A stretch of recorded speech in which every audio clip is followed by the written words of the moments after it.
Good afternoon. आदर्श यार कम number है बच्चे। 600 चाहिए अपने को 600।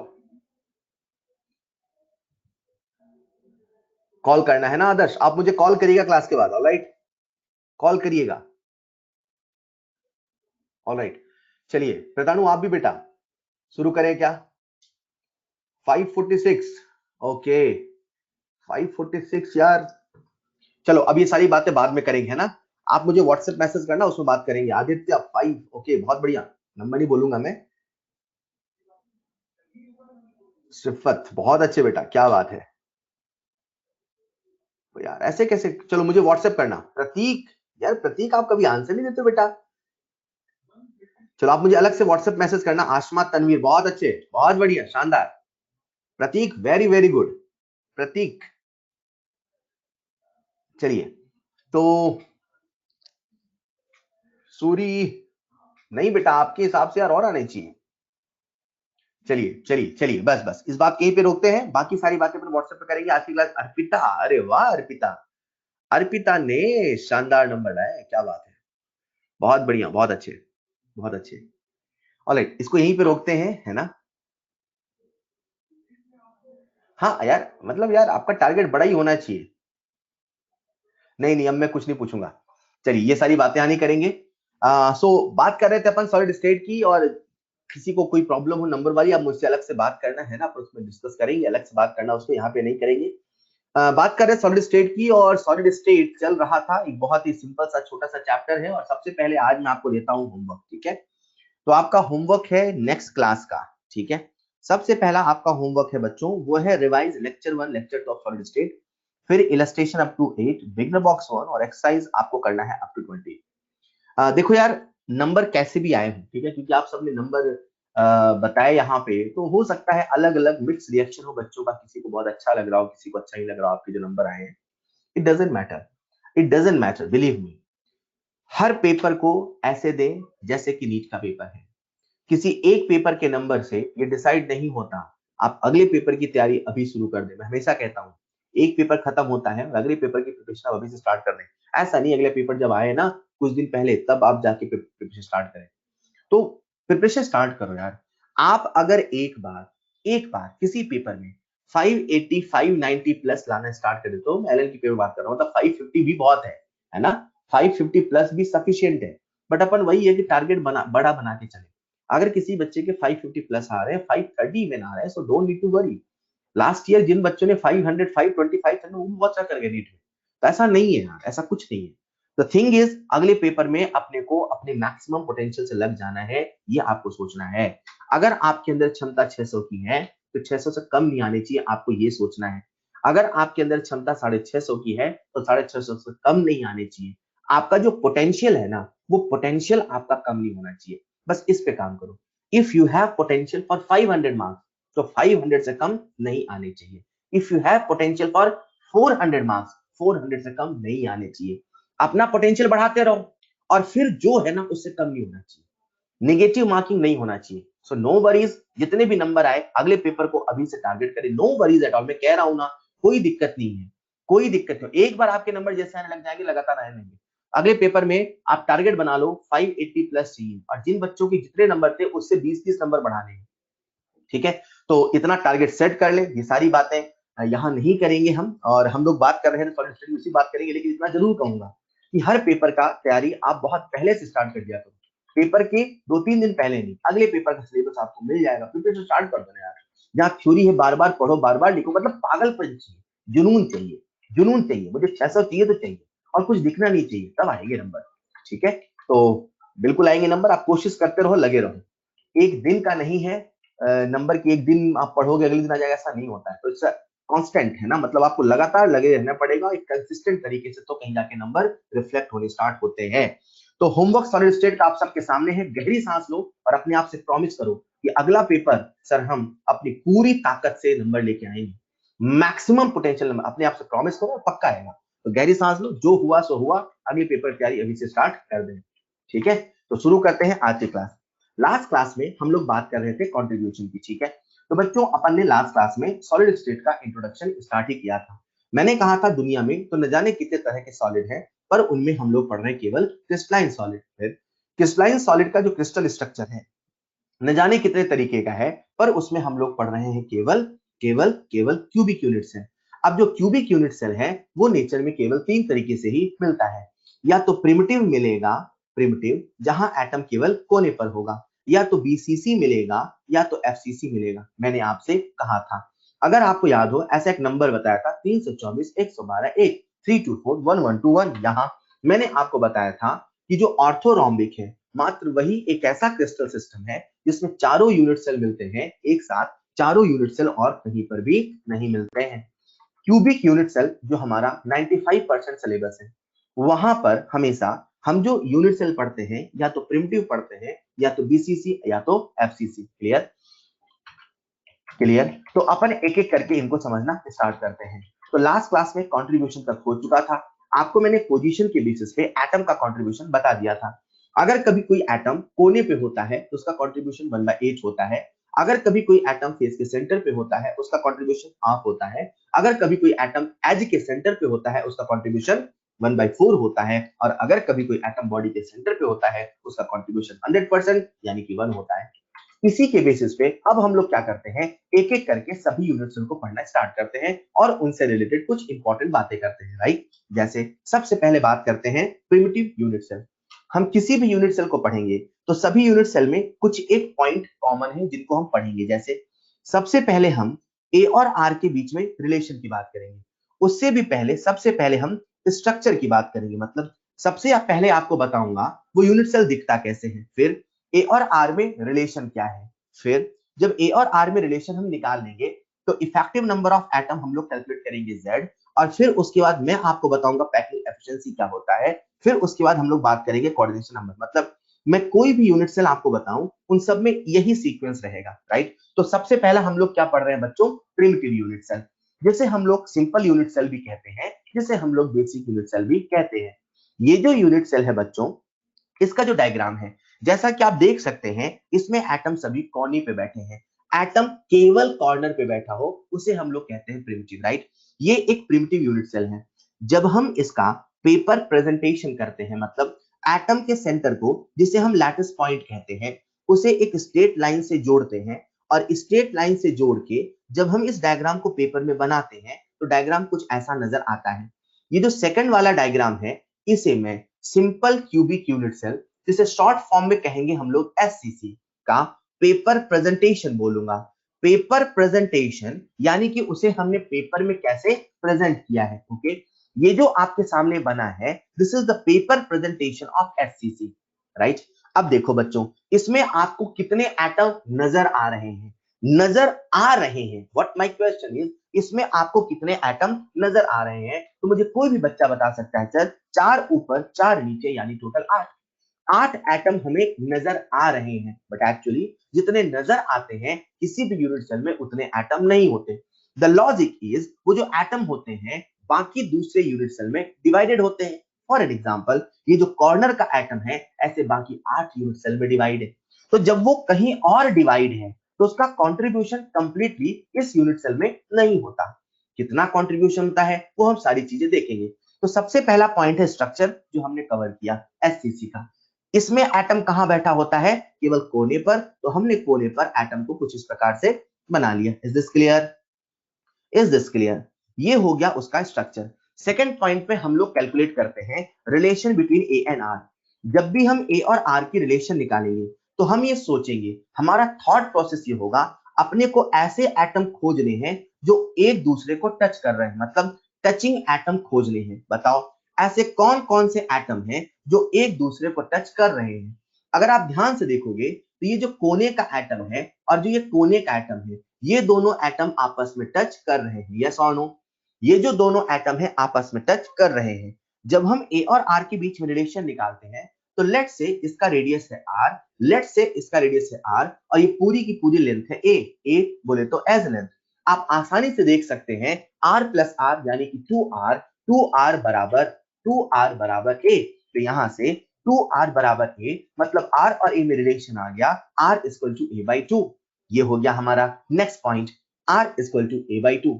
जब हम किसी भी यूनिट सेल को पढ़ेंगे तो सबसे पहले उसका हम स्ट्रक्चर बनाएंगे, बना लिया। ए और आर में रिलेशन निकालेंगे, निकाल लिया। नेक्स्ट पॉइंट आता है इफेक्टिव नंबर ऑफ एटम का। Effective number of atom that is, जिसे हम लोग कहते हैं, इस बेसिस पे कैलकुलेट होता है कि उसमें जो एटम की पोजीशन है उनका कंट्रीब्यूशन क्या है, right. Effective number of atom. बच्चों बताओ इसमें टोटल कितने एटम हैं, 8। उनकी पोजीशन कहां कहां है, कॉर्नर पे। जो कॉर्नर के एटम होते हैं उनका कंट्रीब्यूशन कितना होता है, 1/8। मतलब 8 इंटू 1/8 बोले तो 1। अब जो मैं कहने वाला हूं ध्यान सुनिएगा, देखने में आपको नजर आता है इसमें 8 एटम है, देखने में आपको नजर आता है इसमें 8 एटम है, लेकिन इफेक्टिवली वो एक एटम के बराबर आता है। ये कहने का मतलब है, देखने वाले को लगेगा कि इस यूनिट सेल का जो वेट है वो 8 एटम के वेट के बराबर है, विच इज रॉन्ग। वास्तविकता तो ये है कि इसका जो वेट होगा वो एक एटम के बराबर होगा, क्योंकि इसमें इफेक्टिव नंबर ऑफ एटम है 1। इफेक्टिव नंबर ऑफ एटम हमें यह बताता है कि वास्तविकता में उसमें कंट्रीब्यूशन कितना है, ओरिजिनल कितना है, एक्चुअल कितना है। Is this clear. तो सिंपल क्यूबिक यूनिट सेल में कितने नजर आते हैं 8, बट प्रैक्टिकली इफेक्टिवली कितने हैं, 1। वेट किसके बराबर होगा, 1 के बराबर। वॉल्यूम किसके बराबर होगा, 1 के बराबर। सारी चीजें किसके बराबर होंगी, 1 एटम के बराबर। ये मतलब होता है इफेक्टिव कहने का। तो सबसे पहले हमने स्ट्रक्चर बना लिया, ए और आर में रिलेशन निकाल लिया, effective number of atom Z हमने निकाल लिया। नेक्स्ट टर्म है पैकिंग एफिशिएंसी। सबसे पहले मैं आपको पैकिंग एफिशिएंसी का मतलब बताता हूं, राइट। इमेजिन करो इसमें ये सेकंड वाला कॉर्नर है, दिख रहा है आप सबको, ये वाला, इसको बोल रहा हूं मैं, इसको, ठीक है। ये किसी मार्केट का डायग्राम है, मतलब कोई मार्केट होगा, उस मार्केट का ये चित्र आपके सामने लगा हुआ है, उसमें हम ये सेकंड वाला कॉर्नर चुन रहे हैं, ठीक है, सेकंड वाला कॉलम चुन रहे हैं। ये जो सेकंड वाली रो है बच्चों, लेट से इमेजिन करते हैं कि इसका जो टोटल वॉल्यूम है वो है 500 मीटर क्यूब ले लेते हैं, लेट से। टोटल वॉल्यूम कितना है, 500 मीटर क्यूब। मतलब इसका मतलब क्या है, इसका मतलब ये है कि इसके अंदर तो सामान भरा जाएगा, वो कितना मैक्सिमम वॉल्यूम ऑक्युपाई कर सकता है, आंसर है 500 मीटर क्यूब। लेकिन अगर आप ध्यान से इसको देखो बच्चों, तो ध्यान से देखने पर समझ में आएगा कि जैसे सारे के सारे बॉक्स यहाँ पे रखे हैं, दिख रहे हैं आपको, ये सारे बॉक्स में ऊपर कुछ जगह खाली है। अगर आप ध्यान से देखो, मैं रेड कलर से ये ऊपर ऊपर जगह खाली है, ऑक्युपाइड नहीं है। और जैसे हम यहाँ पहुंचते हैं तो यहाँ पे स्पेस ऑक्युपाइड, स्पेस वैकेंट और ज्यादा है। मेरा कहने का मतलब क्या है, इसका टोटल वॉल्यूम कितना था बच्चों, 500 metre cube. My question is, क्या 500 मीटर क्यूब का 500 मीटर क्यूब सारा ऑक्युपाइड है, क्या 500 मीटर क्यूब का 500 मीटर क्यूब सारा ऑक्युपाइड है, क्या occupied volume total 500 metre cube है, तो आंसर है नहीं। इमेजिन करो टोटल ऑक्युपाइड वॉल्यूम है 400 मीटर क्यूब, जो हमें बताता है इसमें कितना वॉल्यूम खाली है। तो कितना खाली है, 100 मीटर क्यूब। अगर कोई मुझसे कहता है कि इस रो की, इस वाले रो की पैकिंग एफिशिएंसी कितनी है, तो मैं कहूंगा टोटल वॉल्यूम है 500, उसमें से ऑक्युपाई है 400, ये है इसकी पैकिंग एफिशिएंसी। अगर इसे हम परसेंट में कन्वर्ट करें तो इंटू 100 कर दूंगा, यानी आएगा 80%। यानी सर इसका जितना टोटल वॉल्यूम है मात्र उसका 80% ही ऑक्युपाइड है। लिसन केयरफुली, पैकिंग एफिशिएंसी और पैकिंग फ्रैक्शन हमें यह बताता है कि टोटल वॉल्यूम में से कितना वॉल्यूम भरा हुआ है, टोटल वॉल्यूम में से कितना वॉल्यूम ऑक्युपाइड है। क्लियर। अब इसी कंसेप्ट को हम लोग अपने यूनिट सेल में लगाते हैं। यूनिट सेल में लगाने की आवश्यकता क्या पड़ी, जरा वो देखना। अगर आप ध्यान से अपने इस एससीसी मतलब सिंपल क्यूबिक यूनिट सेल को देखो, तो व्हाट यू विल ऑब्जर्व, ये सिंपल क्यूबिक यूनिट सेल देखने में तो आपको 8 एटम नजर आ रहा, लेकिन वास्तविकता में इसमें 8 नहीं, केवल 1 एटम है। साथ ही साथ अगर आप देखो तो इसमें बहुत सारा वॉल्यूम, ये वाला वॉल्यूम जो मैं रेड कलर से मार्क कर रहा हूं, अगर आप देख पाओ तो इसमें बहुत सारा वॉल्यूम जो है वो वैकेंट है। मतलब इसमें अभी बहुत सारा स्पेस जो है वो खाली पड़ा है, बोलो हाँ या ना। तो क्योंकि इसमें अभी बहुत सारा स्पेस खाली पड़ा है, तो हम जानना चाहते हैं कि आखिर इसमें कितना वॉल्यूम भरा हुआ है। हम जानना चाहते हैं इसकी पैकिंग एफिशिएंसी कितनी है, और इसी पैकिंग एफिशिएंसी को कैलकुलेट करने के लिए हम लोग एक फॉर्मूला बनाते हैं और इसकी पैकिंग एफिशिएंसी कैलकुलेट करते हैं। तो लॉजिक क्या होगा, वही वाला, क्या, टोटल वॉल्यूम कितना था, 500 मीटर क्यूब, अभी जो मैं समझा रहा था। उसमें से हम पता कर लें कितना ऑक्युपाइड वॉल्यूम है। तो ऑक्युपाइड वॉल्यूम को टोटल वॉल्यूम से डिवाइड कर दे, इनटू 100 कर दे, परसेंट मिल जाएगा। The same concept we are going to apply for our unit cell. Clear? Formula वही, क्या? नीचे 500 ऊपर 400, मतलब नीचे टोटल वॉल्यूम ऊपर ऑक्युपाइड वॉल्यूम। ठीक है बच्चों, तो अपन ने बना लिया फॉर्मूला, क्या? वॉल्यूम ऑफ द क्रिस्टल, और ऊपर है वॉल्यूम ऑक्युपाइड बाय एटम। अब बात चल रही यूनिट सेल की, तो वॉल्यूम ऑफ यूनिट सेल और ऊपर हो गया वॉल्यूम ऑक्युपाइड बाय एटम। बच्चों मैं एक सवाल आपसे पूछता हूं, हमारा जो यूनिट सेल है वो देखने में कैसा है? हमारा जो यूनिट सेल है जिसकी बात हम कर रहे हैं, जिसको हम पढ़ रहे हैं, वो देखने में कैसा है बच्चों? क्या ये क्यूब है? क्या ये क्यूब है? और एक क्यूब का जो वॉल्यूम होता है, क्या वो एक क्यूब है? एक क्यूब का जो वॉल्यूम होता है, क्या वो एक क्यूब है? यानी इसका जो वॉल्यूम है वो कितना है? एक क्यूब। यानी यहां पे तो अपने को एक क्यूब लिखना है, समझ में आ गया। अब आते हैं वॉल्यूम ऑक्युपाइड बाय एटम, मतलब ये जो यूनिट सेल है इसमें एटम ने कितना वॉल्यूम घेरा हुआ है। मुझे एक बात बताओ बच्चों, इस एससीसी में, मैं एससीसी की बात कर रहा हूं, इस एससीसी में देखने के लिए कितने एटम है? इस एससीसी में देखने के लिए कितने एटम हैं? आप कितने एटम आपको नजर आ रहे हैं? कितने एटम देखने के लिए हैं? And answer is 8। फिर मेरा अगला सवाल है, इफेक्टिव एटम कितने हैं? वास्तविकता में कितने हैं? सच्चाई में कितने हैं? देखने को तो खूब नजर आ रहे हैं, पर सच्चाई कितने की है? एक एटम की। मेरा अगला सवाल है, एससीसी यूनिट सेल में जो मैं वॉल्यूम लूं, ऑक्युपाइड वॉल्यूम, वो 8 एटम का लूं कि एक एटम का लूं? जो मैं ऑक्युपाइड वॉल्यूम लूं वो 8 एटम का लूं कि एक एटम का लूं? आप सब ने बिल्कुल सही कहा, सर एक एटम का लूं। यार एक एटम का क्यों लें? क्योंकि इफेक्टिव, मतलब अगर इफेक्टिव 10 होता, लेट्स से इफेक्टिव 10 होता तो हम कितने का वॉल्यूम लेते? 10 का। अगर इफेक्टिव 4 होता तो हम कितने का वॉल्यूम लेते? 4 का। अगर इफेक्टिव 2 होता तो हम कितने का वॉल्यूम लेते? 2 का। यस और नो? मतलब अपने को तो ये देखना है इफेक्टिव नंबर ऑफ एटम कितने हैं। जो इफेक्टिव नंबर ऑफ एटम है उसे हम Z से रिप्रेजेंट करते हैं। एक एटम जो कि स्फेरिकल है उसके वॉल्यूम का फॉर्मूला है 4/3 पाई आर क्यूब, राइट? तो हमारे सामने पैकिंग एफिशिएंसी का फॉर्मूला बन गया, और पैकिंग एफिशिएंसी का फॉर्मूला है Z into 4/3 pi are cube upon V। बिल्कुल फील करना यार, 500 400, नीचे लिखा 500, ऊपर लिखा 400। 400 पता कैसे करें? पता करो कितने एटम है, जितने एटम है into 4/3 pi are cube. Yes और नो? बोलो।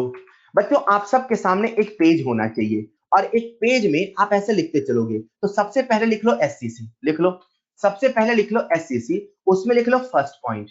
फर्स्ट पॉइंट लिख लो relation between A and R, जो मैं कुछ देर पहले बताया था। तो वहां लिख लो आर बराबर A/2, लिख लो। फर्स्ट पॉइंट लिख लो आर बराबर A/2, बना लिया। फिर सेकंड पॉइंट लिख लो Z बराबर 1, लिख लिया। अब थर्ड पॉइंट जो हम लिखने जा रहे हैं वो है packing efficiency. Clear? Packing efficiency का हमने फॉर्मूला बना लिया, Z into 4/3 pi are cube upon V। अब देखो कैसे निकाल रहे, सुनिएगा। तो चलो चलते हैं एससीसी के पास। किसके पास चल रहे हैं बच्चों? एससीसी के पास। तो एससीसी का हम लोग कैलकुलेट करने वाले हैं पैकिंग एफिशिएंसी, वही हमने फॉर्मूला लगाया, Z into 4/3 pi are cube upon V। V कितना है? A क्यूब, तो रख दिया सारी वैल्यूज, यहां रख दिया A क्यूब, ऊपर लिख दिया 4/3 पाई आर क्यूब। अब ये सिचुएशन कुछ ऐसी है बच्चों, 4/3 pi are cube upon A cube. अब R और A कैंसिल नहीं होगा, तो इस R को हमने A के फॉर्म में लिखा, और अभी मैंने आपको बताया था R बराबर A/2।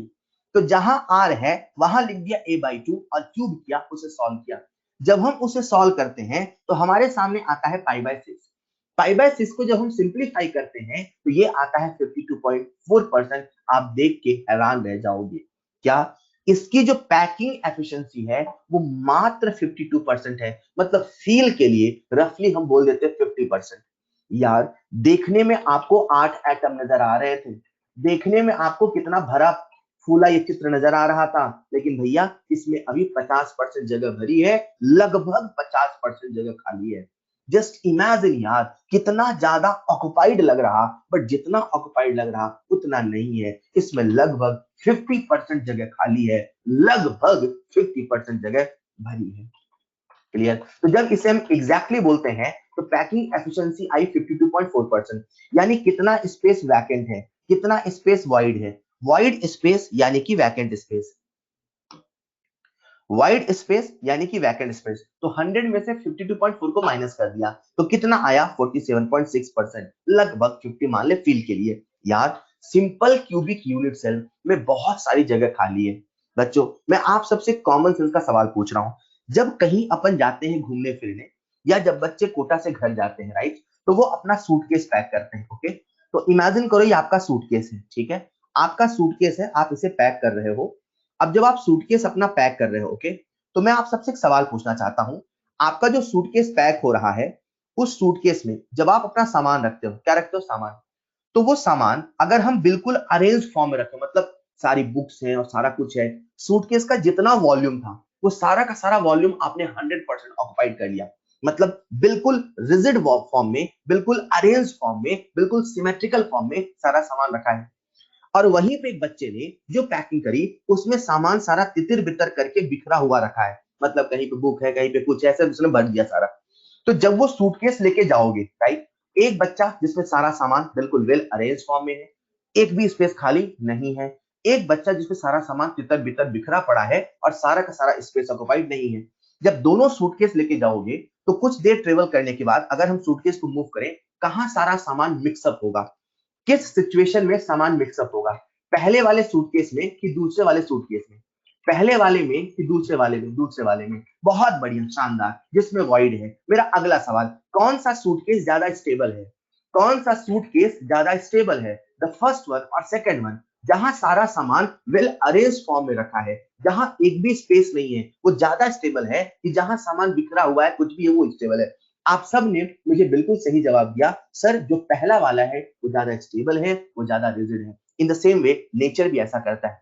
भगवान जब सॉलिड का अरेंजमेंट कर रहे थे, जब सॉलिड को बना रहे थे, तो ऐसे सॉलिड बहुत ज्यादा स्टेबल पाए गए जिनमें पैकिंग एफिशिएंसी बहुत ज्यादा थी, जिनमें वैकेंट स्पेस बहुत कम था। ऐसे सॉलिड बहुत रिजिड पाए गए जिनमें पैकिंग एफिशिएंसी बहुत कम थी, जिनमें पैकिंग एफिशिएंसी बहुत ज्यादा थी। मतलब जितना कम वाइड स्पेस होगा, जितनी ज्यादा पैकिंग एफिशिएंसी होगा, वो सॉलिड उतना रिजिड होगा, वो सॉलिड उतना स्टेबल होगा। क्लियर? तो आपने ये फील करना था यार कि जितना ज्यादा पैकिंग एफिशिएंसी होगा, वो सॉलिड की स्टेबिलिटी के लिए, वो सॉलिड की रिजिडिटी के लिए, वो सॉलिड के लिए उतना अच्छा होगा।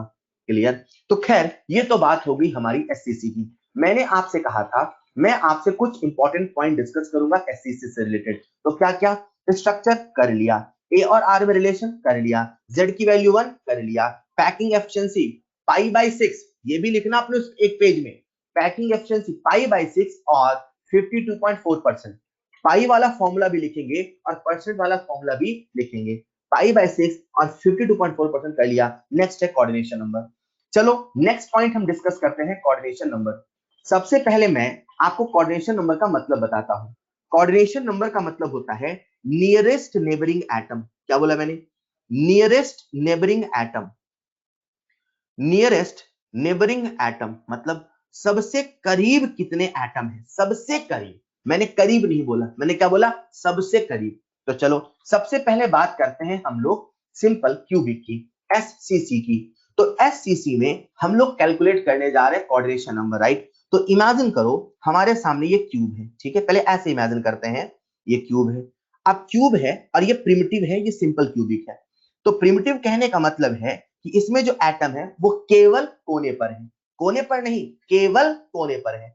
तो एक कोना ये वाला हो गया, एक कॉर्नर पर ये एटम, दूसरा कॉर्नर, तीसरा कॉर्नर, चौथा, पांचवा, छठवां, सातवां, आठवां। Is this clear? टोटल कितने कॉर्नर है बताओ? टोटल कितने कॉर्नर है? 8। अब सभी कॉर्नर पे एटम बैठा है, अपने को किसी एक एटम का कोऑर्डिनेशन नंबर बताना है। लेट्स से हम इसका बता रहे हैं, ठीक है।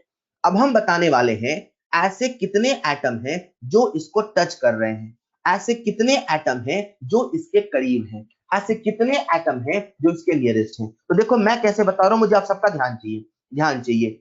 एक पीछे, एक आगे, एक नीचे, एक ऊपर, एक पीछे, एक आगे, एक नीचे, एक ऊपर, एक दाएं, एक बाएं, दो दो चार, दो छह। हेलो, बोलो कितना इसका कोऑर्डिनेशन नंबर हो गया? ऊपर नीचे दाएं बाएं आगे पीछे, बोलो कितना? टोटल हो गया 6।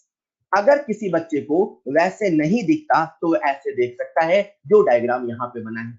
ये जो डायग्राम है बच्चों, इसमें अपने सामने ये जो पिंक वाली बॉल है, हमें इसका कोऑर्डिनेशन नंबर बताना है। अगेन हमें बताना है ऐसे कितने एटम है जो इसको टच कर रहे हैं। क्लियर?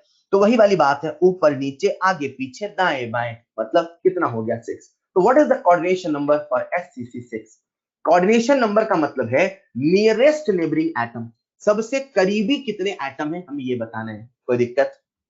कोई दिक्कत? तो आप अपने उस पेज में नेक्स्ट पॉइंट लिख लेंगे, coordination number is equal to 6। बोलो लिख लिया? बोलो लिख लिया? Coordination number is equal to 6। कोई दिक्कत? ऑलराइट, ये थी सारी कहानी SCC की। नेक्स्ट हम आगे बढ़ते हैं BCC में। जब हम BCC पढ़ेंगे तब भी वैसे ही पढ़ेंगे। कैसे? सबसे पहले मैं आपको स्ट्रक्चर बताऊंगा, स्ट्रक्चर के बाद मैं आपको A और R में रिलेशन बताऊंगा, फिर मैं आपको effective number of atom Z बताऊंगा, फिर मैं आपको पैकिंग एफिशिएंसी बताऊंगा, और फिर मैं आपको कोऑर्डिनेशन नंबर बताऊंगा। तो चलो बात करते हैं स्ट्रक्चर की। बच्चों, इसका नाम क्या है? Body centred. बॉडी सेंटर्ड बोले तो BCC, बॉडी सेंटर्ड बोले तो BCC। इसका फुल फॉर्म है body centred cubic unit cell.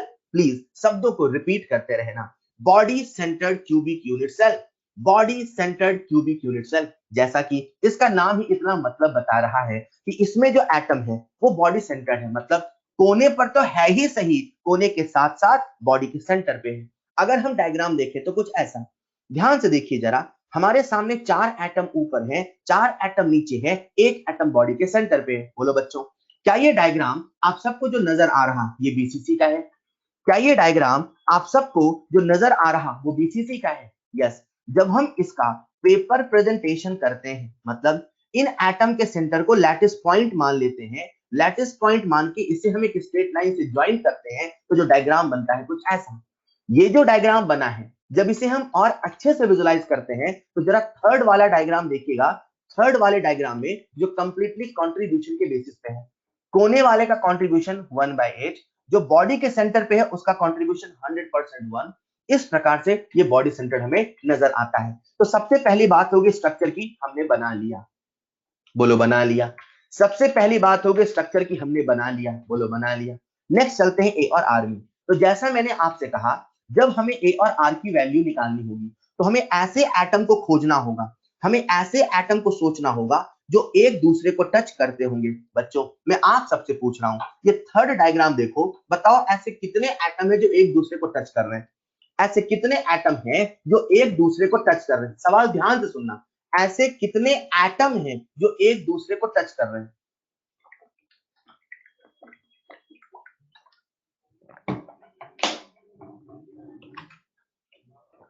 At a time ऐसा कितने एटम हैं जो एक दूसरे को टच कर रहे हैं?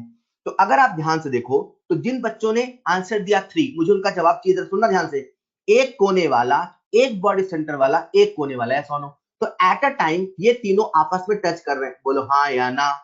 एट अ टाइम ये तीनों आपस में टच कर रहे हैं। बोलो हाँ या ना? उसी प्रकार से ऐसे उधर वाले भी टच कर रहे हैं। बोलो हाँ या ना? तो टोटल कितने टच कर रहे हैं? 6। मेरा पहला सवाल क्या था? टोटल कितने एटम हैं जो एक दूसरे को टच कर रहे हैं? तो कितने एटम एक दूसरे को टच कर रहे हैं आप देख सकते हैं, 1 2 3 4, और एक सेंटर वाला हो गया कॉमन 5। हेलो, सवाल जो पूछू बस उसका जवाब देना है। मेरा पहला सवाल आपसे था, ऐसे कितने एटम हैं जो एक दूसरे को टच कर रहे हैं? क्लियर? आपने मुझे जवाब वो दिया जो आपके दिमाग में बैठा है, बस यही कॉमन सेंस और फोकस का चेकिंग है। मेरा सवाल था, ऐसे कितने एटम हैं जो एक दूसरे को टच कर रहे हैं? एक बार फिर से गिनते हैं, 1 2 3, हाँ या ना? उधर से देखा 4 5, सेंटर वाला कॉमन है, तो अपन देख रहे हैं 1 2 3 4, फिर ये वाला भी देखो ना यार, 5 और 6। हेलो, यस और नो? नहीं समझ पाए? ऐसे ही कॉर्नर, तो जितने कॉर्नर है एग्जैक्टली, तो आंसर है 9। ऐसे कितने एटम हैं जो एक दूसरे को टच कर रहे हैं? तो ये कोने वाला बॉडी सेंटर का टच है, आंसर इज 9। किसको समझ में आया? मैंने डिफरेंट टाइप का सवाल आपसे पूछा, ऐसे कितने एटम हैं जो एक दूसरे को टच कर रहे हैं, तो आंसर है 9। क्या सबको समझ में आया? या कोने वाले टच कर रहे हैं ना? आ गया। अब मेरा अगला सवाल, ऐसे कितने एटम हैं जो एक दूसरे को एट अ टाइम टच करे? कोई एक सिचुएशन सोचो। तो एक हो गया ये कोने वाला, एक हो गया ये बॉडी का सेंटर वाला, और एक हो गया ये कोने वाला।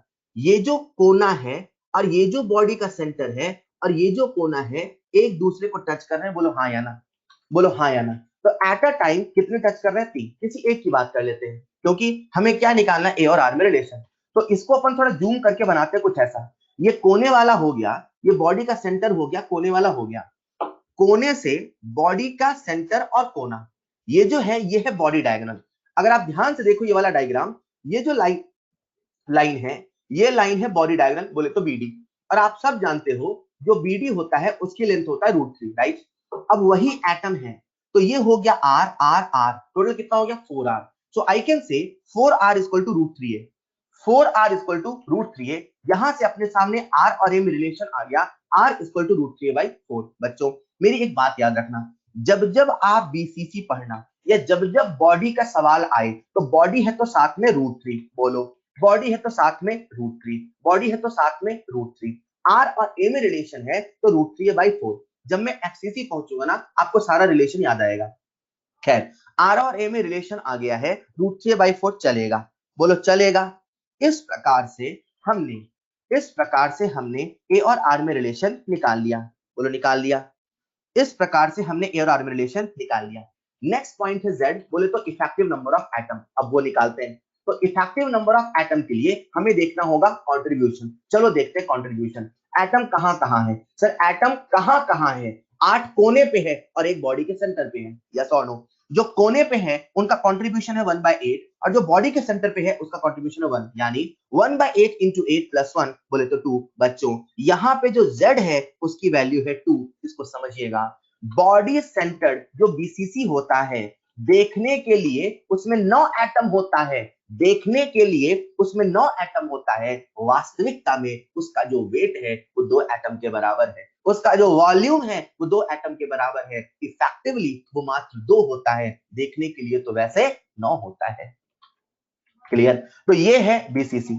सबसे पहले स्ट्रक्चर बना लिया, ए और आर में रिलेशन निकाल लिया, आर बराबर √3/4, मन में रिपीट करते रहेंगे, आर बराबर √3/4। नेक्स्ट है जेड और जेड की वैल्यू आ गई 2। चलो निकालते हैं पैकिंग एफिशिएंसी, वही करते हैं 400/500। याद आया, 500 था टोटल वॉल्यूम, 400 था ऑक्युपाइड वॉल्यूम। यार इसका ऑक्युपाइड वॉल्यूम कैसे निकालें? कितने एटम है? 2, तो एक एटम का वॉल्यूम कितना? 4/3πr³। तो 2 एटम का वॉल्यूम कितना? 2 × 4/3πr³/a³। यस और नो? 2 × 4/3πr³/a³। बोलो करेंगे? बोलो करेंगे। सॉल्व नहीं करना आपको यार, सॉल्व नहीं करना आपको, जो मैं कह रहा हूं वो देखो। 2 × 4/3πr³/a³, जो r है उसे हमने a के फॉर्म में लिखा, कैसे? 2 × 4/3πr³/a³, राइट। अब जो r है उसे a के फॉर्म लिखा ताकि a³ कैंसिल हो जाए। तो अभी आपको मैंने बताया था r और a में रिलेशन, √3a/4, बॉडी है तो √3, ठीक। जब आप इसको सॉल्व करोगे तो पाई में आता है √3π/8। अब परसेंटेज में सॉल्व होके हो जाता है 68%। कितना होता है? 68%। अच्छा देखना कितना आसान है, लिसन केयरफुली। अगर हम बात करते हैं बीसीसी की, किसकी? बीसीसी की, मतलब बॉडी सेंटर। तो बॉडी सेंटर में हमने सबसे पहले आर और ए में रिलेशन निकाला, तो कितना आया? √3a/4, नीचे 4 है। फिर आते हैं अपन किसमें? पैकिंग एफिशिएंसी में। तो पैकिंग एफिशिएंसी, बॉडी सेंटर है तो साथ में √3 तो आएगा, √3π/8, और जो परसेंटेज में आता है कितना आता है? 68%। तो ऐसे याद रखो, 68 नीचे है 8। जिनको कंफ्यूजन होता है उनके लिए, जिनको याद है कोई दिक्कत ही नहीं है। Is this clear? तो पैकिंग एफिशिएंसी अपने पास आ चुका है √3π/8, जिसे हम कन्वर्ट करते हैं परसेंटेज में तो आता है 68%, यानी कि कितनी जगह खाली है? 32%। बच्चों सुनिएगा ध्यान से, BCC is more efficient then SCC. BCC is more efficient then SCC. ये कहने का मतलब है BCC is somehow more stable then SCC. BCC is somehow more stable than SCC। वही सूटकेस वाला एग्जांपल सोचो ना यार, इसकी पैकिंग एफिशिएंसी SCC से ज्यादा है, इसमें स्टेबिलिटी, रिजिडिटी, हार्डनेस SCC से ज्यादा है। Is this clear? क्लियर? तो अपन ने निकाल लिया पैकिंग एफिशिएंसी। नेक्स्ट बताओ क्या आएगा नंबर? क्या आएगा नंबर? नेक्स्ट क्या पता करें? हमने स्ट्रक्चर बना लिया, ए और आर में रिलेशन निकाल लिया, जेड की वैल्यू निकाल ली, पैकिंग एफिशिएंसी निकाल लिया। चलो निकालते हैं coordination number. Coordination number definition क्या है? Nearest neighbouring atom. ऐसे कितने एटम हैं जो सबसे करीब हैं? क्लियर? तो चलो देखते हैं डायग्राम। ये आपके सामने बीसीसी का डायग्राम है। बताओ इस एटम को कितने एटम छू रहे हैं, कितने एटम इसके सबसे करीब है? बोलो बच्चों, कोऑर्डिनेशन नंबर इस बीच वाले एटम को कितने एटम टच कर रहे हैं, कितने सबसे करीब हैं, एंड आंसर इज 8। क्या बात है यार, कोऑर्डिनेशन नंबर हो गया 8। हाँ या ना। नेक्स्ट पॉइंट है द नियरेस्ट डिस्टेंस, मतलब इसे मैं ई बोल देता हूं, the nearest distance between two atom. यार बीसीसी में दो एटम के बीच में सबसे नियरेस्ट डिस्टेंस कितनी होगी?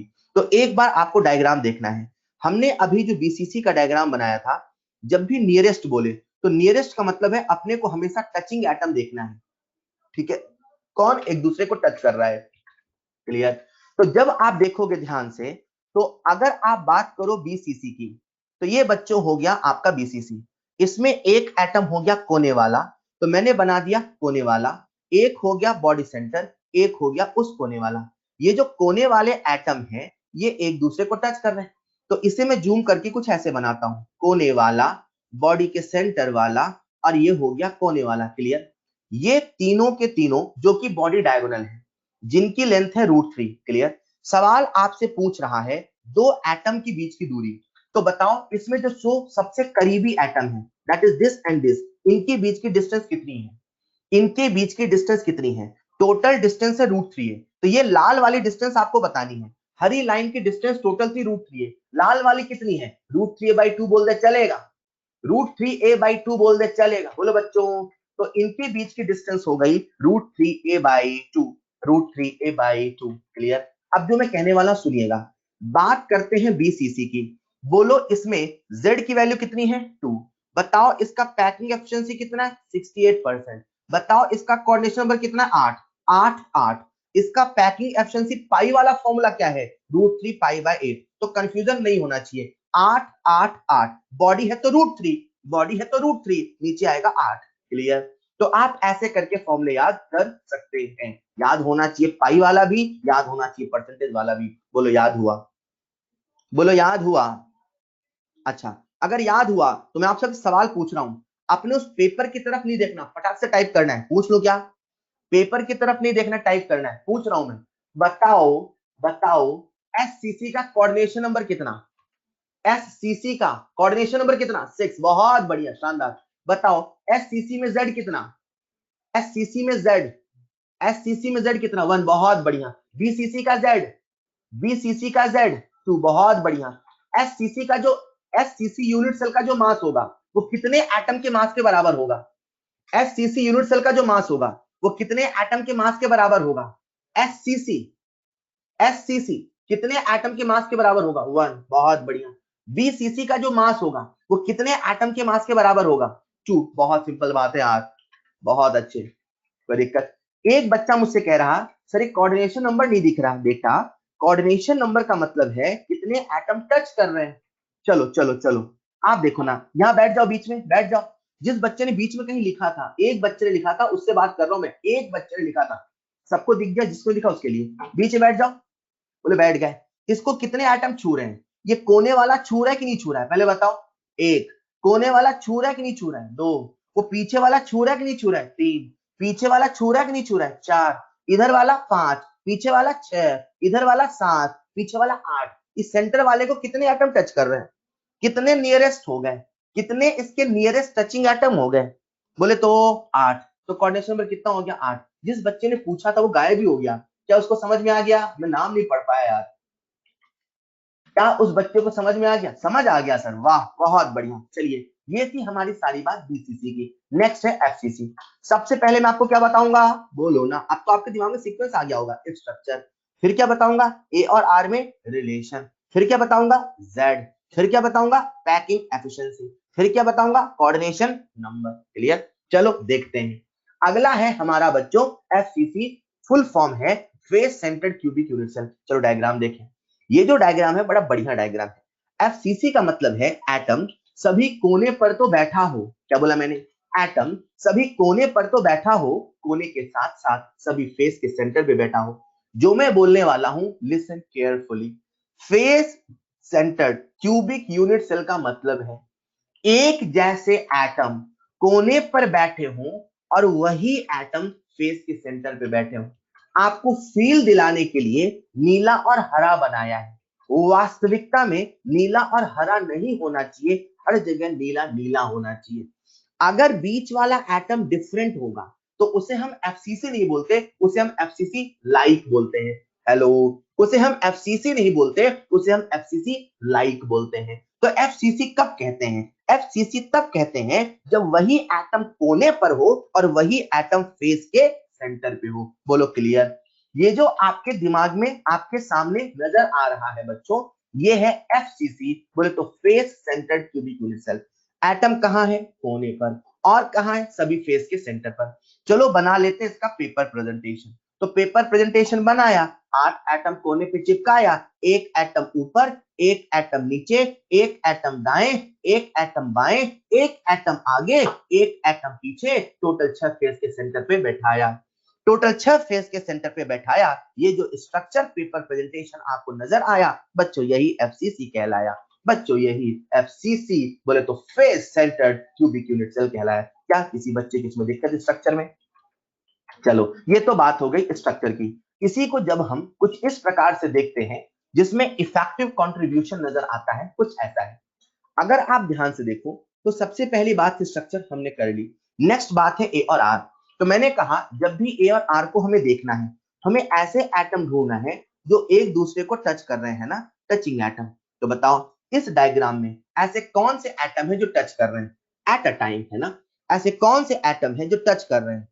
ऐसे कौन से एटम है जो एक दूसरे को टच कर रहे हैं? तो ध्यान से देखना, एक ये कोने वाला दिख रहा है आपको, इसे मैं नीला नीला बना देता हूं। एक ये कोने वाला, एक ये फेस का सेंटर, ये जो बीच में आपको दिख रहा होगा डमरू के जैसा, डमरू का कोई एक फेस है, ये हो गया फेस का सेंटर या सोनो। और एक एटम ये और एक ये कोने वाला, शायद ये तीनों एटम आपस में एक दूसरे को टच कर रहे हैं। बोलो हाँ या ना? और अगर आप ध्यान से देखो बच्चों, तो इन तीनों को जब हम एक स्ट्रेट लाइन से ज्वाइन करते हैं, ये जो स्ट्रेट लाइन है ये कुछ और नहीं, इसे हम लोग बोलेंगे फेस डायगोनल। बोले तो एफडी। क्या आपको दिखा? क्या आपको दिखा? बोलो।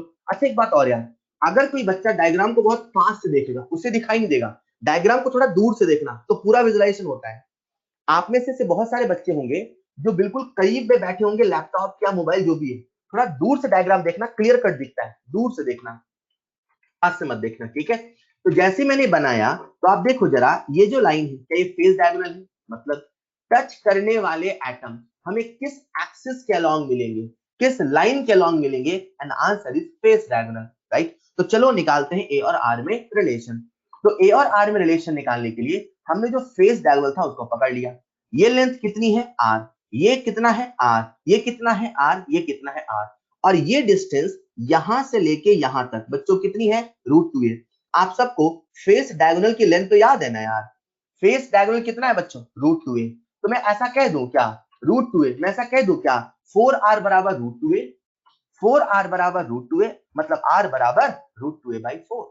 r बराबर √2a/4। अच्छा कितना आसान है। फेस है तो √2, बॉडी है तो √3। बोलो एक बार, फेस है तो √3, बॉडी है तो √2।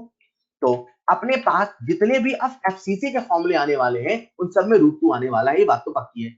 रिलेशन बिटवीन आर एंड ए में नीचे 4 आएगा, तो आर बराबर क्या आ गया? √2a/4। क्लियर? फिर आते हैं अपन नेक्स्ट, दैट इज जेड पे। तो जेड का मतलब क्या है? Effective number of atom. अब एटम की लोकेशन देखो, एटम कहां कहां था मैं आपसे पूछ रहा हूं। एटम कहां कहां था? सर एटम था 8 कोने पर। बोलो और कहां था? 6 फेस के सेंटर पर। बोलो हाँ या ना? एटम था 8 कोने पर और 6 फेस के सेंटर पर। सही है क्या?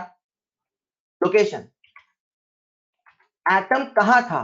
8 कॉर्नर पर और 6 फेस के सेंटर पर। ऑल राइट, अब इनका लिखते हैं इफेक्टिव कंट्रीब्यूशन। तो जो 8 कोना है 8 इंटू 1/8, और जो 6 फेस का सेंटर है दैट इज 6 इंटू हाफ। चलेगा? जो 6 फेस का सेंटर है दैट इज 6 इंटू हाफ। चलेगा? तो बोलो कितना आ गया? 4। यानी जो z की वैल्यू है बच्चों वो कितनी आने वाली है? 4। Hello, what is the effective number of atom for FCC4? What is the effective number of atom for FCC4? जल्दी से, FCC में कितना था? सिंपल क्यूबिक यूनिट सेल में कितना था? FCC में 1, BCC में 2, बहुत बढ़िया। FCC में, फेस सेंटर्ड में, FCC में 4। कोई दिक्कत? हमने स्ट्रक्चर बना लिया, ए और आर में रिलेशन निकाल लिया, जेड भी निकाल लिया। बोलो अगला नंबर किसका? अगला नंबर किसका? Packing efficiency. चलो निकालें। वही 400 पर 500 करना है। 500 मतलब टोटल वॉल्यूम, तो टोटल वॉल्यूम कितना? ए क्यूब। और ऊपर लिखना ऑक्युपाइड वॉल्यूम। तो कितने एटम है? 4। कितने एटम है? 4। तो 4 × 4/3 पाई आर क्यूब, राइट। अब आर को हमने ऐसा लिखा 4 × 4/3 pi are cube upon A cube. तो जहां आर था उसके हमें ए के फॉर्म में लिखना था। तो अभी मैंने आपको रिलेशन बताया आर बराबर √2a/4। यहां आप वैल्यू को पुट करेंगे √2a/4, इसे सिंप्लीफाई करेंगे तो ये आता है π/3√2। इसे हम लोग ऐसे याद रखेंगे √2π/6। याद रखेंगे √2π/6। याद करना आसान होगा। फेस है तो √2, बॉडी है तो √3, √3π/8 और ये कितना है? √2π/6। फेस है तो √2, फेस है तो √2, क्लियर। तो √2π/6 जब इसे हम सिंप्लीफाई करते हैं बच्चों तो ये आता है 74%। कितना आया? 74%। The amazing thing is FCC में सबसे ज्यादा पैकिंग एफिशिएंसी है। ये जो आपको डायग्राम नजर आया था सबसे पहला वाला, इसमें खाली जगह सबसे कम है, अभी भी 26% है, अभी भी लगभग 25% है, which is very very high.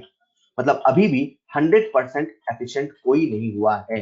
Yes और नो? और क्योंकि अभी भी 100% एफिशिएंट नहीं हुआ है, तभी आप देखना जब आयनिक क्रिस्टल का फॉर्मेशन होगा ना, तो ये जो वैकेंट स्पेस है, ये जो वॉइड है, यहाँ पे आके जो छोटे छोटे एटम है जनरली जो कैटायन हुआ के बैठ जाएंगे। तो ये बैठ क्यों गए कैटायन? जब मैं आपको आयनिक क्रिस्टल पढ़ाऊंगा मैं याद दिलाऊंगा क्यों ये आके बैठ गए, क्योंकि वैकेंट स्पेस है। अभी हमारे सामने पैकिंग एफिशिएंसी आ चुकी है 74% एंड √2π/6। बोलो चलेगा? बोलो चलेगा? आप सब ने एससीसी, बीसीसी और एफसीसी इन तीनों का स्ट्रक्चर, ए और आर में रिलेशन, जेड, पैकिंग एफिशिएंसी और कोऑर्डिनेशन नंबर।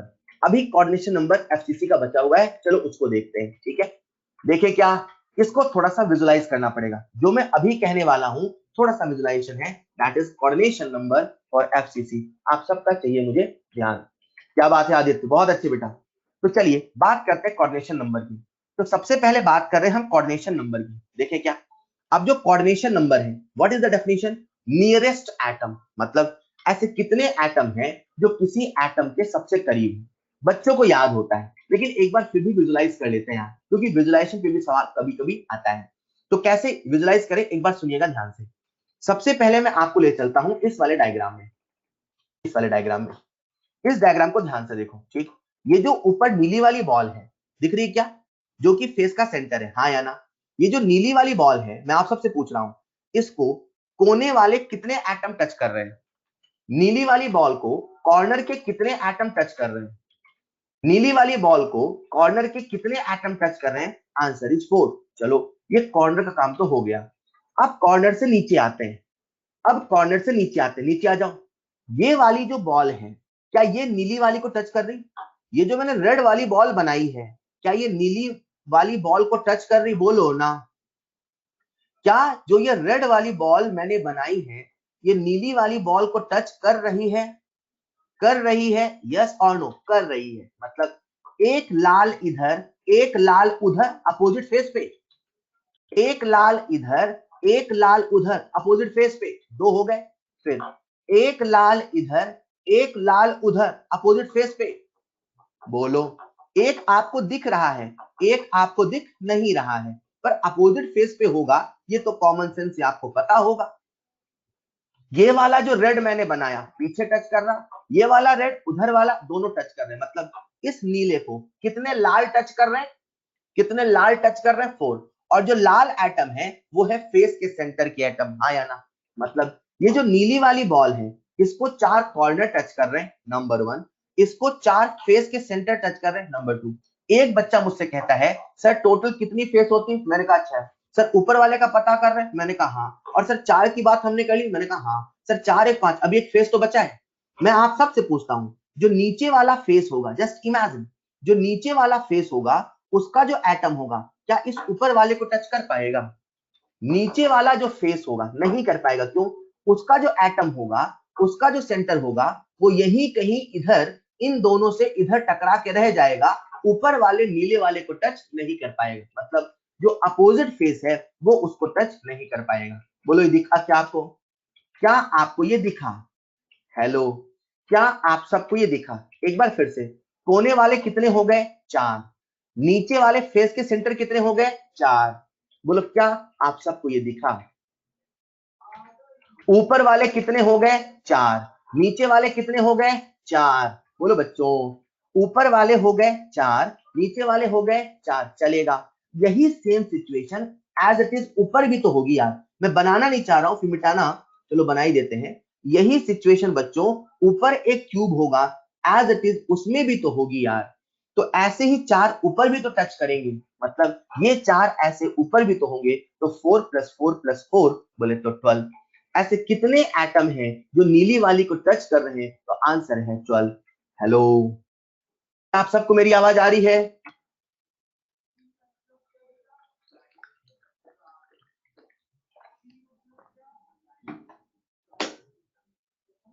ऑलराइट, तो कितने ऐसे एटम हैं, हाँ ऋषिका बेटा ब्राउजर रिफ्रेश करते रहना, ऐसे कितने एटम हैं जो एक दूसरे को टच कर रहे हैं, तो 4 कोने के हो गए, 4 नीचे के हो गए, उसमें अपोजिट फेस नहीं है, और ऐसे ही 4 ऊपर के हो गए। सो टोटल ऐसे 12 एटम होंगे जो इस एटम को टच कर रहे हैं या इस एटम के सबसे नियरेस्ट होंगे। एंड दैट्स वाई यहां पे हमसे पूछा जाता है टोटल कितना कोऑर्डिनेशन नंबर है, so answer is 12। Answer is 12। Clear? यहीं पर मैं आपसे एक सवाल और पूछ लेता हूं। हाँ, मैंने तभी कहा था बेटा इसको ध्यान से देखना, एक बार फिर से, एक बार और यार, चलो एक बार और, ठीक है, एक बार और सभी लोग। ये जो नीला वाला है मेरे साथ, जब मैं नीला बोलूं आप लाल मत देखना, ये जो नीली वाली बॉल है दिख रही क्या सबसे ऊपर, देखिए, इस नीली वाली बॉल को कोने वाले कितने एटम टच कर रहे हैं, इस नीली वाली बॉल को कोने वाले कितने एटम टच कर रहे हैं, इस नीली वाली बॉल को कोने वाले कितने एटम टच कर रहे हैं, इसके कितने नियरेस्ट हैं, 4। तो 4 फिक्स कर लिया, ये हो गए कॉर्नर के। अब आ जाओ नीचे, नीचे ये लाल जो मैं अभी नीला बना रहा हूं, इसको देखो जरा, नीला वाला ये, क्या ये उस नीले वाले को टच कर रहा है, बोलो। ऐसे अपोजिट फेस वाला हो गया 2, अब ये वाला भी टच कर रहा है, ऐसे अपोजिट हो गया 4, तो 2 तो 4। क्या ये समझ में आया? क्या नंदीश बेटा क्या ये समझ में आया? ये हो गया 1, ये हो गया 2, ऐसे उधर वाला 3, उधर वाला 4, यार अपोजिट फेस भी तो है, ये हो गया 4। जो डाउन फेस है, जो इस नीले का अपोजिट फेस है, मतलब जो सबसे नीचे है, वो इसको टच नहीं कर पाएगा। ऐसा देखो ना यार, ये जो हरी वाली बॉल है, लिसन केयरफुली, इधर देखो, ये जो हरी वाली बॉल है, अगर आप ध्यान से देखो, तो हरी वाली बॉल, ये पहले वाले डायग्राम में, पहले वाले डायग्राम में हरी वाली बॉल, जिसे मैं से रेड रेड कलर से डॉट डॉट डॉट करके बना रहा हूं, ये हरी वाली बॉल ऊपर वाली हरी वाली बॉल को नहीं टच कर पा रहा है। देखो जरा, नीचे वाली हरी वाली बॉल ऊपर वाली हरी वाली बॉल को टच नहीं कर पा रहा, मतलब ये उसका नियरेस्ट एटम नहीं होगा। क्लियर? तो वही वाली बात मैं कर रहा हूं कि नीचे वाला ऊपर टच नहीं कर पाएगा। क्लियर? तो ये हो गया 4 कॉर्नर का, ये हो गया 4 नीचे का, दैट इज डाउन का। अब जैसा ये नीचे है यार, एग्जैक्टली ऐसा ऊपर भी तो होगा। ये वाला डायग्राम देखो, ये वाला, जैसा नीचे है ऐसा ही क्यूब ऊपर भी तो होगा यार। तो जैसी सिचुएशन नीचे है, एग्जैक्टली वही सिचुएशन ऊपर भी तो होगी, और जब वही सिचुएशन ऊपर भी तो होगी, तो 4 ऐसे ही फेस ऊपर भी तो होंगे। यस और नो? तो कितने हो गए टोटल? 12 आ गया। क्लियर? तो इस प्रकार से हमने जब काउंट किया तो इसका कोऑर्डिनेशन नंबर आता है 12। क्लियर? तो एफसीसी का जो कोऑर्डिनेशन नंबर है वो है 12। नेक्स्ट पॉइंट आता है nearest distance between two atom. मैं आप सबसे पूछता हूं, इसमें सबसे करीबी दो एटम कौन से हैं? What is the nearest distance between two atom? इसमें दो सबसे करीबी एटम कौन से बच्चों? यार ये अभी विजुलाइज कर लो, इतना ही विजुलाइजेशन, इससे ज्यादा नहीं है। सबसे नियरेस्ट एटम कौन से हैं? दो, मेरे ख्याल से फेस सेंटर और कॉर्नर के एटम। यस और नो? कॉर्नर और फेस सेंटर के जो एटम है, they are the nearest atom. सही कह रहा हूं मैं? सही कह रहा हूं क्या मैं? तो अगर हमसे पूछे distance between to nearest atom, तो मैं बना रहा हूं, ये हो गया कॉर्नर का एटम, ये हो गया फेस सेंटर का एटम, ये हो गया कॉर्नर का, ये हो गया कॉर्नर का एटम, ये हो गया फेस सेंटर का एटम, ये हो गया कॉर्नर का। ये जो लेंथ यहां से यहां तक है, ये लेंथ है √2। हमसे इन दोनों एटम के बीच में नियरेस्ट डिस्टेंस पूछा है, मतलब हमसे ये वाली नीली वाली डिस्टेंस पूछा है। यस और नो? हमसे ये डिस्टेंस पूछा है। तो टोटल डिस्टेंस है √2a, टोटल डिस्टेंस है √2a। तो ये डिस्टेंस कितना हो जाएगा? ये डिस्टेंस हो जाएगा √2a/2। यस और नो? ये डिस्टेंस हो जाएगा √2a/2। कोई दिक्कत? √2a/2 और आप कह सकते हो a/√2 चलेगा और a/√2 चलेगा।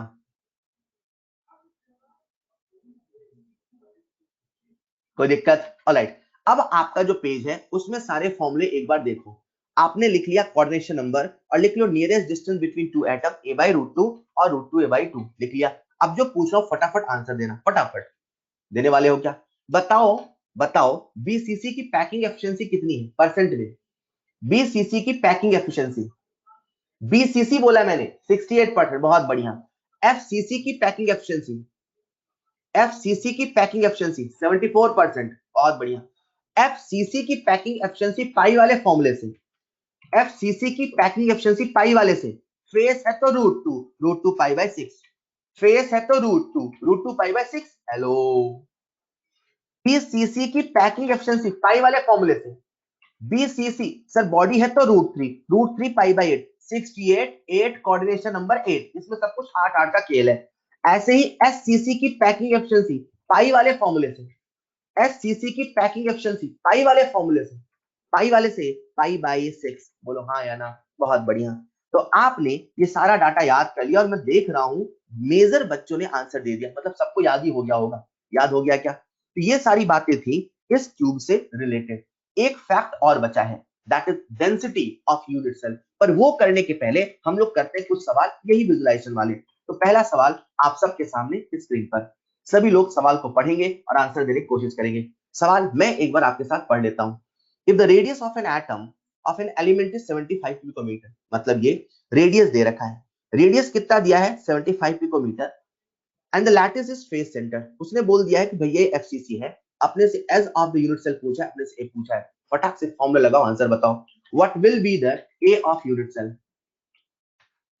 यार आर और ए में रिलेशन लिखो ना। अब ये फेस सेंटर है, तो जैसे मैंने कहा फेस है तो √2, तो आर बराबर √2a/4, आर बराबर √2a/4। आपसे पूछा क्या है ए, तो क्या हो जाएगा ए बराबर 4r/√2, तो 4 इंटू 75/√2 मतलब 1.44। कोई बच्चा भी कर लेगा यार। Option number 4 is the correct answer. क्या किसी बच्चे को डाउट है? लगभग चलेगा बेटा। एक ऑप्शन है 173, एक ऑप्शन है 32, एक ऑप्शन 37 है, आपका 214 आ रहा है, 200 कुछ आ रहा है, तो 200 आ गया ना, तो एक ही ऑप्शन होगा 4। आपको सॉल्व करने की आवश्यकता नहीं है। अगला सवाल आप सबके सामने स्क्रीन पर है। सवाल असर्शन रीजन में फ्रेम है, आजकल नहीं आता बट यार कर सकते हैं, पर थ्योरी का सवाल है। असर्शन एक एक करके, क्या असर्शन सही है पहले आप मुझे ए बताओ। A particle present at the corner of the cubic unit cell has 1/8 of its contribution to the unit cell. Statement सही है गलत? सही है, बहुत बढ़िया, बहुत बढ़िया। अगला है in any cubic lattice, in any cubic lattice the corner of the unit cell is shared by the eighth unit cell। क्या रीजन भी सही है? क्या रीजन भी सही है?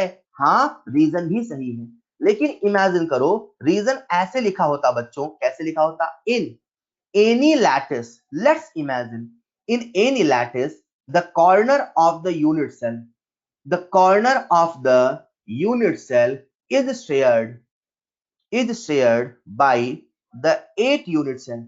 बताओ अब आप क्या बोलोगे, रीजन सही है कि गलत है? अब आप क्या बोलोगे जो मैंने लिखा है, अब ये सही नहीं है, अब ये गलत है, लेकिन जो आपके सामने रीजन दिया है वो सही है भैया।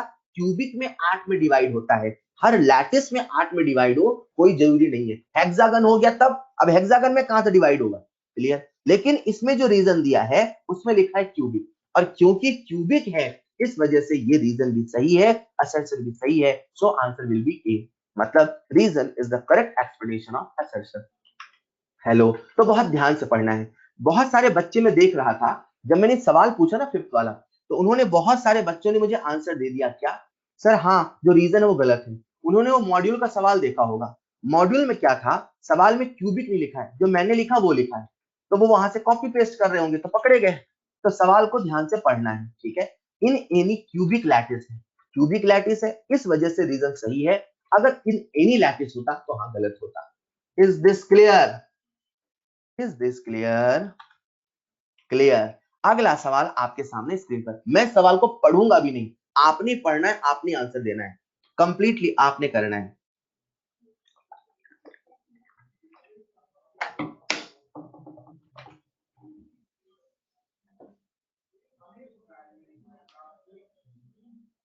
तेजल जल्दबाजी में आंसर मत दो बेटा। चलो मैं एक सवाल मैं करके बता देता हूं, चलो मैं कर देता हूं, एक सवाल मैं करता हूं, अगला सवाल आप करना, नो प्रॉब्लम एट ऑल, अभी बहुत सारे सवाल है। In solid cubic lattice p atoms are present at the corner.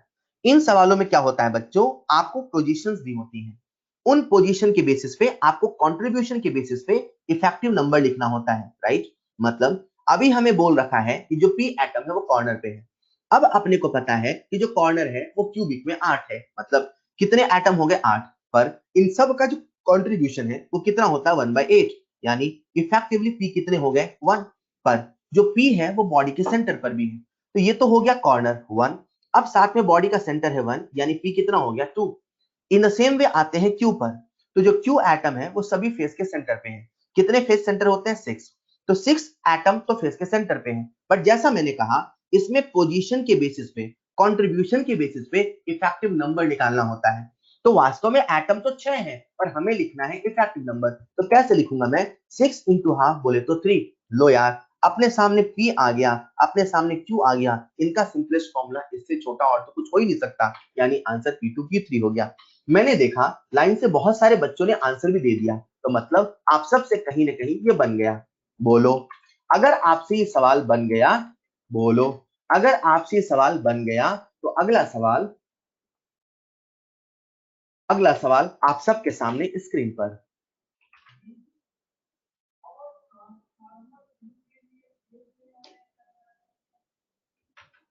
In a solid, A atoms are present at corners and B atoms at face center. If one of A atom is removed from corner, then formula will be.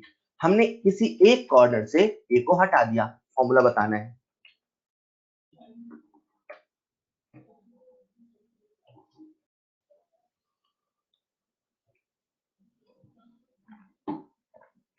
Ashwani Kumar ने, sorry मोहित ने इस सवाल का answer सबसे पहले दिया, उसके बाद अश्वनी ने, उसके बाद श्वेता ने, उसके बाद यार कुछ नए बच्चे नजर आ रहे हैं क्या,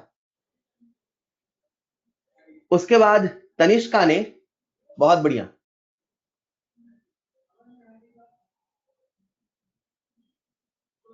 बहुत सारे बच्चों ने बिल्कुल, लकी क्या आंसर दे रहे हो बेटा, 31/, लकी किसका आंसर दे रहे हैं, well the correct answer for this problem is A7B24, A7B24। चलिए समय समाप्त, मैं सॉल्व कर रहा हूं, जिनसे नहीं बना उनका ध्यान चाहिए, कुछ बच्चों से नहीं बना, मैं देख रहा था बच्चों।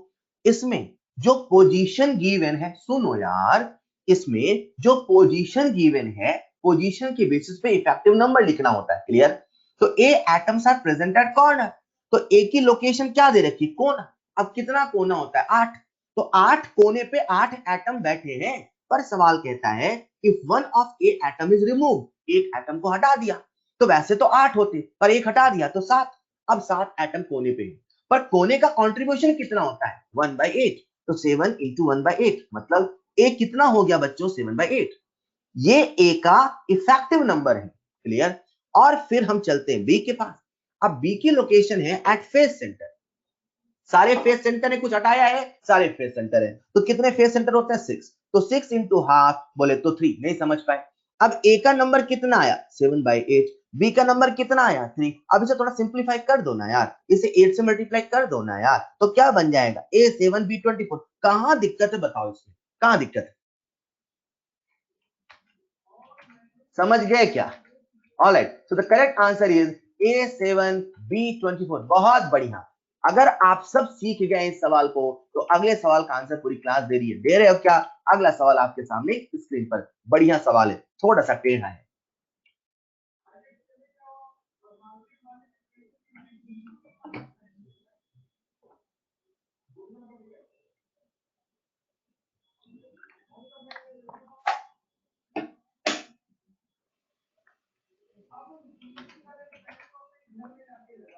जल्दी से, A atoms occupy corner, B atoms occupy 50%, C atoms occupy 50% as center.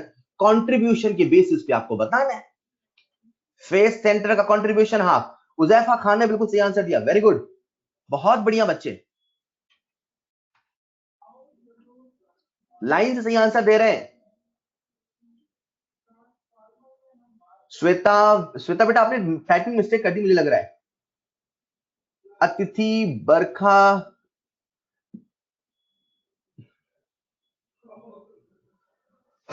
Alright, समय समाप्त। जिनसे नहीं बना उनका ध्यान चाहिए। And the correct answer is A2 B3 C3। जिनसे नहीं बना, जिन्होंने गलत किया, उनका ध्यान चाहिए। आई will not repeat again, please listen carefully.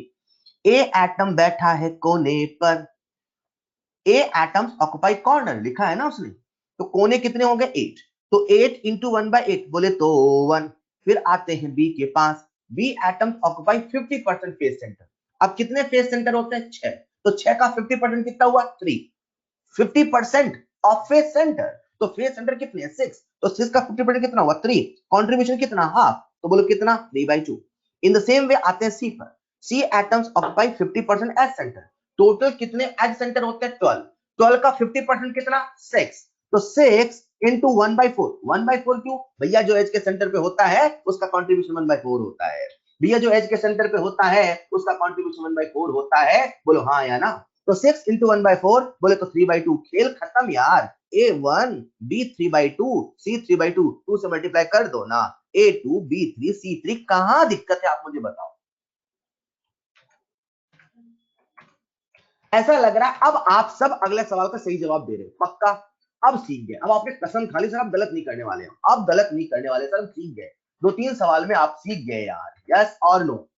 अगले सवाल में आप सबसे मुझे आंसर की उम्मीद है, और अगला सवाल थोड़ा टेढ़ा है, आप सबके सामने अगला सवाल थोड़ा टेढ़ा है, मैंने पहले कह दिया, तसल्ली से पढ़ना सवाल, मजेदार सवाल है। देखते हैं कौन इसका आंसर सबसे पहले सही जवाब देता है। Good problem.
जिस बच्चे ने सवाल का आंसर सबसे पहले सही दिया उसका नाम है अर्णव कुमार, प्राची विष्णु, बहुत बढ़िया बेटा, दोनों ने ही बिल्कुल सही सबसे पहले सही आंसर दिया।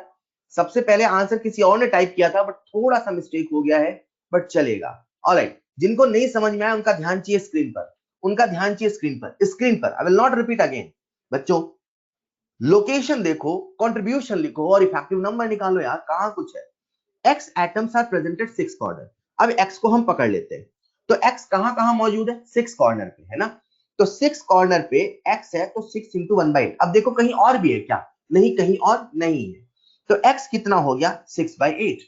क्लियर, एक्स की पोजीशन के बेसिस पे हमने इफेक्टिव नंबर लिख लिया, और एक्स आ गया 6/8, इसे हम सिंप्लीफाई करें तो आ गया 3/4। कोई दिक्कत, कोई दिक्कत। फिर आते हैं अपन y पर। अब सवाल कह रहा है कि y atoms are at remaining corner and only at those face center which are या इसमें करेक्शन है which are not opposite to each other, ठीक है, एक मिनट, इसका जो आंसर दिया है विच आर नॉट अपोजिट से दिया है, हेलो हेलो हेलो, जिन बच्चों ने मुझे आंसर दिया था, यार एक खेल है इस सवाल में, जो सवाल प्रिंटेड है उसका आंसर कुछ और है और जो सॉल्यूशन है वो अलग सवाल से है। मुझे आप सबका ध्यान चाहिए, जो लोग टाइप कर रहे हैं वो बंद कर दे टाइप करना। अब जो मैं कह रहा हूं लिसन केयरफुली, लिसन केयरफुली कैसे आंसर निकालिए बेटा, कुछ मतलब जिन बच्चों ने आंसर दिया है पकड़े गए। हाँ खैर, तो जो सवाल लिखा है उसमें करेक्शन होना चाहिए विच आर नॉट अपोजिट। अब जो मैं कह रहा हूं ध्यान से सुन लो, मैं दोनों सिचुएशन बता रहा हूं, दोबारा नहीं कहूंगा बेटा, प्लीज टाइप करना बंद कर देना अभी, है ना। तो which are not opposite to each other, अगर ये होता तो क्या होता, विच आर अपोजिट होता तो क्या होता, मैं दोनों बता रहा हूं, ठीक। अब जो सवाल का आंसर प्रिंटेड है ना, विच आर नॉट अपोजिट से, अब सुनिएगा ध्यान से, वो कह रहा है कि जो वाई एटम है वो रिमेनिंग कॉर्नर पे, तो 6 कॉर्नर पे कौन बैठ गया है, एक्स।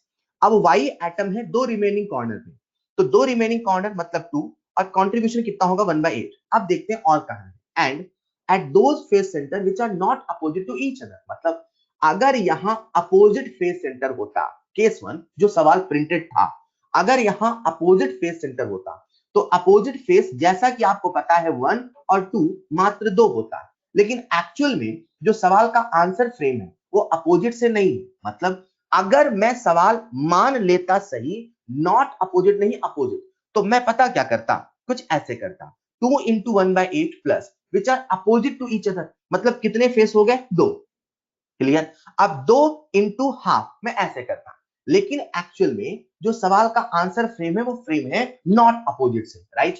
अब नॉट अपोजिट से फ्रेम है कहने का मतलब क्या है, वो ये कह रहा है कि जो वाई एटम है ऐसे फेस पर है जो एक दूसरे के अपोजिट नहीं है। मतलब अगर एक एटम इस वाले फेस पर है तो अगला एटम नीचे वाले फेस पर नहीं है, क्योंकि नीचे वाले फेस पर होने से तो वो अपोजिट हो गया। तो एक यहां है, एक यहां है, क्लियर। और एक एटम इधर है या कोई आप दूसरा फेस ले सकते हो जो अपोजिट नहीं है। मतलब आपको इसमें 6 में से ऐसे फेस ढूंढने हैं जो अपोजिट नहीं है, राइट। तो 1 फेस 2 फेस, दूसरा हम उधर वाला फेस ले लेते हैं, क्लियर। तो टोटल ऐसे कितने फेस हैं which are not opposite to each other, ऐसे कितने फेस हैं जो एक दूसरे के अपोजिट नहीं है, तो आंसर आएगा 3 फेस। मतलब अगर हम नॉट अपोजिट से ले तो कितने फेस सेंटर आगे बच्चों 3, तो आंसर हो जाएगा 3 इंटू हाफ। हाफ क्यों किया अपन ने, क्योंकि कंट्रीब्यूशन हो गया हाफ, क्लियर। अब यहां से हमारे सामने आ गया वाई का नंबर, राइट। अब आते हैं जेड पर, तो सवाल कह रहा है जो जेड है, Z atoms are presented remaining face centre, तो कितने फेस सेंटर थे 3, तो 3 तो भर दिए वाई ने, अब कितने भर गए 3, तो 3 पे कौन बैठा है जेड, तो 3 इंटू हाफ जेड हो गया। एंड बॉडी सेंटर, और बॉडी सेंटर का कंट्रीब्यूशन कितना होता है 1, अरे सबको समझ में आ रहा है ना, बॉडी सेंटर का कंट्रीब्यूशन कितना होता है 1, क्लियर।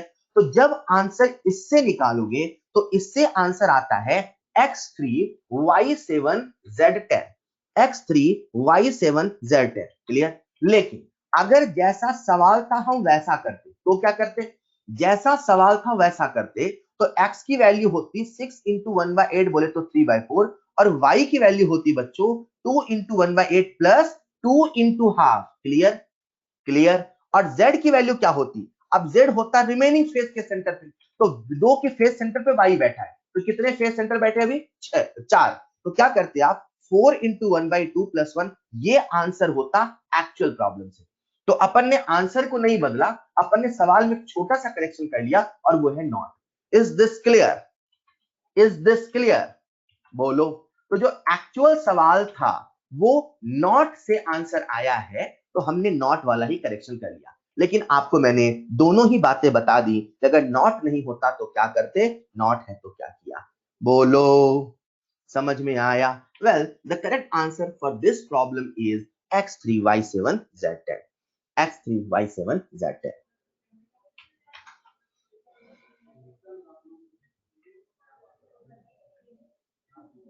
ठीक है क्या, ठीक है क्या, ऑलराइट। तो यहां तक सारा का सारा कंसेप्ट था यूनिट सेल से related, SCC, BCC and FCC, इन सभी का हम एक छोटा सा टॉपिक और पढ़ते हैं, दैट इज डेंसिटी। नंदीश बेटा अभी क्लास के बाद मुझे आप अलग से कॉल करना, ठीक है।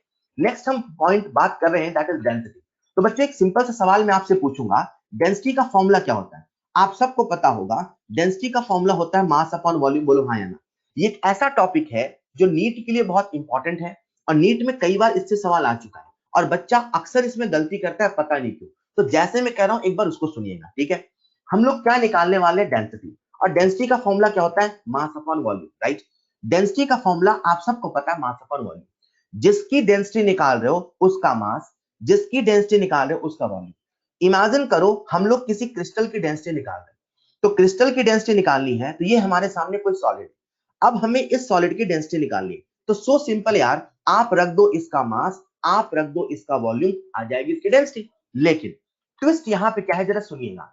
हम लोगों ने क्या सोचा, ये जो सॉलिड है हमें इसकी डेंसिटी निकालनी है।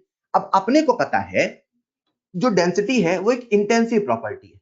जैसे मैं कहता हूं डेंसिटी इंटेंसिव प्रॉपर्टी है, ये कहने का मतलब है कि वो क्वांटिटी ऑफ मैटर पे डिपेंड नहीं करेगा, वो जितना फिक्स है। फॉर एग्जांपल, अगर वाटर की डेंसिटी है 1 ग्राम पर एमएल, तो वाटर की डेंसिटी 1 ग्राम पर एमएल है। थोड़ा पानी लेने से, ज्यादा पानी लेने से उसकी डेंसिटी नहीं बदलेगी। तो हमने क्या सोचा, अगर हमें इस सॉलिड की डेंसिटी निकालनी है तो पूरे सॉलिड की डेंसिटी क्यों निकाल रहे हैं? क्यों ना ऐसा करें, इसमें जो सबसे स्मॉलेस्ट रिपीटिंग यूनिट है दैट इज यूनिट सेल, उस यूनिट सेल की डेंसिटी निकाल लें। तो अब हमारी जो कहानी है वो चली थी सॉलिड की डेंसिटी से, आके रुक गई है यूनिट सेल की डेंसिटी पे। द लॉजिक इज, जो यूनिट सेल की डेंसिटी होगी वही पूरे सॉलिड की डेंसिटी होगी, क्योंकि जो यूनिट सेल की डेंसिटी है वही पूरे सॉलिड की डेंसिटी है, क्योंकि डेंसिटी एक इंटेंसिव प्रॉपर्टी है। अब हमारा दिमाग ये सोचने में लग गया, भाई किसी यूनिट सेल की डेंसिटी कैसे निकालें? क्लियर? अब यूनिट सेल की डेंसिटी निकालना है तो अगेन चलते हैं फॉर्मूले के पास। डेंसिटी का फॉर्मूला क्या होता है बच्चों? मास अपॉन वॉल्यूम। बोलो हाँ या ना।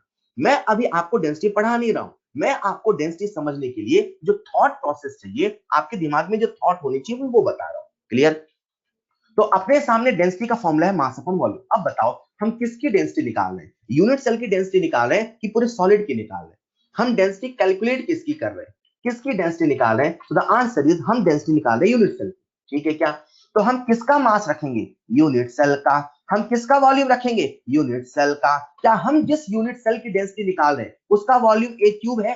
वॉल्यूम निकालने में अपने को दिक्कत नहीं है, अपने को ए पता होना चाहिए, हम तुरंत वॉल्यूम निकाल लेते हैं। अब बात करते हैं यूनिट सेल की मास की। क्लियर? बच्चों इमेजिन करो ये एससीसी होता, कैसा होता? एससीसी। कैसा होता? एससीसी। तो बताओ एससीसी में टोटल कितने एटम नजर आते हैं? अगर एससीसी होता तो बताओ एससीसी में टोटल कितने एटम नजर आते हैं? 8। बट इफेक्टिवली कितने होते हैं? 8। तो एससीसी यूनिट सेल का अगर मुझे मास लिखना है तो मैं 8 एटम का मास लिखूं कि मैं 1 एटम का मास लिखूं? मैं 8 एटम का मास लिखूं कि मैं 1 एटम का मास लिखूं? क्या बात है? इन द सेम वे अगर बीसीसी होता तो मैं बताओ कितने एटम का मास लिखता? 9 एटम का मास लिखता कि 2 एटम का? 2 का। कहीं ना कहीं आप इस बात से सहमत हैं कि सर अब हमें तो लिखना है mass of the unit cell upon volume of unit cell और हमारा डेंसिटी आ जाएगा। तो चलो मैं आपको बताता हूं डेंसिटी हम कैसे कैलकुलेट कर रहे हैं। तो जैसे मैंने कहा जो डेंसिटी है उसका फॉर्मूला है मास अपॉन वॉल्यूम। अब हम डेंसिटी निकाल किसकी रहे हैं? हम डेंसिटी निकाल रहे हैं यूनिट सेल की। तो किसका मास लिख रहे हैं? यूनिट सेल का। किसका वॉल्यूम लिख रहे हैं? यूनिट सेल का। तो कहीं ना कहीं जब हमें यूनिट सेल का मास लिखना है तो हमारे दिमाग में लॉजिक आ गया, यार यूनिट सेल का मास लिखना है तो मुझे एक एटम का मास पता करना है, क्योंकि एक एटम का मास पता चला तो एससीसी है तो इंटू 1 करना है, बीसीसी है तो इंटू 2 करना है, एफसीसी है तो इंटू 4 करना है। Clear? Now what I am thinking is how to calculate the mass of an atom. all the time what I'm thinking is how to calculate mass of an atom. तो so simple, imagine करो मेरे पास n particle है, n particle का मास है 1 ग्राम, m ग्राम। तो मुझे n का मास दे रखा है, बट मेरा लॉजिक है, मेरा तरीका है एक पार्टिकल का मास निकालने का।